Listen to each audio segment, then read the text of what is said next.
Hello বন্ধুরা, সীমা রাঁধুনিতে আপনাদের সবাইকে স্বাগত। আজকে আমি তৈরি করতে চলেছি শাহি পনির। এবার আমি মশলা করব, তার জন্য একটা কড়াইয়ে আমি নিয়ে নিলাম টমেটো, কয়েক টুকরো আদা, কয়েকটি শুকনো লঙ্কা আর 2 চামচের মতো পোস্ত আর 10টার মতো কাজু আর একটু লবণ দিয়ে দিলাম জল। এবার এগুলোকে আমি একটু 5 মিনিট ভাপিয়ে নেব।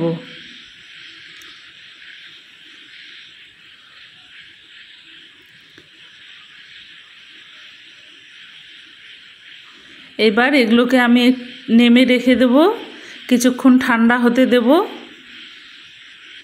এদিকে আমি পনির নিয়ে নিয়েছি, পনিরগুলোকে একটু বড় বড় টুকরো করে কেটে নিয়েছি। তারপর আমি কড়াইয়ে তেল দিয়ে দিলাম, আমার তেল গরম হয়ে এসছে।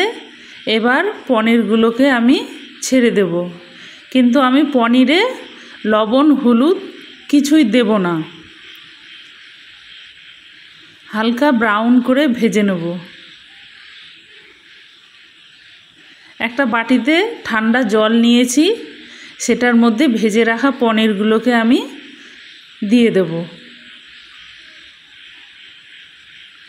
এবার মশলা আমার ঠান্ডা হয়ে গেছে, এবার আমি এগুলোকে মিক্সিতে বেটে নেব।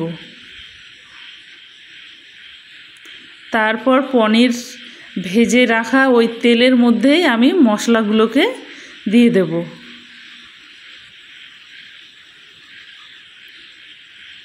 এইবার দিয়ে দিলাম শাহি গরম মশলা আর হলুদ গুঁড়ো, লঙ্কার গুঁড়ো আর স্বাদ মতো লবণ। এবার একটু নাড়াচাড়া করে নেব আর দিয়ে দিলাম স্বাদ মতো একটু চিনি।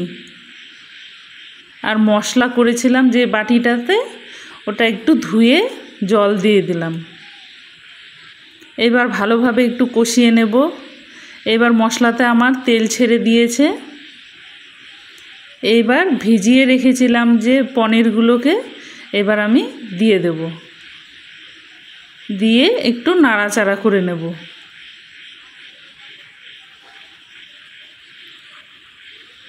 অন্যদিকে আমি একটা প্যানের মধ্যে আমি নিয়ে নিয়েছি কাসুরি মেথি। কাসুরি মেথিটাকে হালকা একটু গরম করে নিলাম। নেওয়ার পর আমি এবার কাসুরি মেথিটা দিয়ে দিলাম আর দিলাম একটু বাটার। একটু নাড়াচাড়া করে নেব। আমার প্রায় তৈরি হয়ে এসছে শাহি পনির। নিরামিষ দিনে আপনারা এটি তৈরি করবেন, আশা করি ভালো লাগবে। আর চ্যানেলটি সাবস্ক্রাইব করে পাশে থাকবেন। ধন্যবাদ সবাইকে।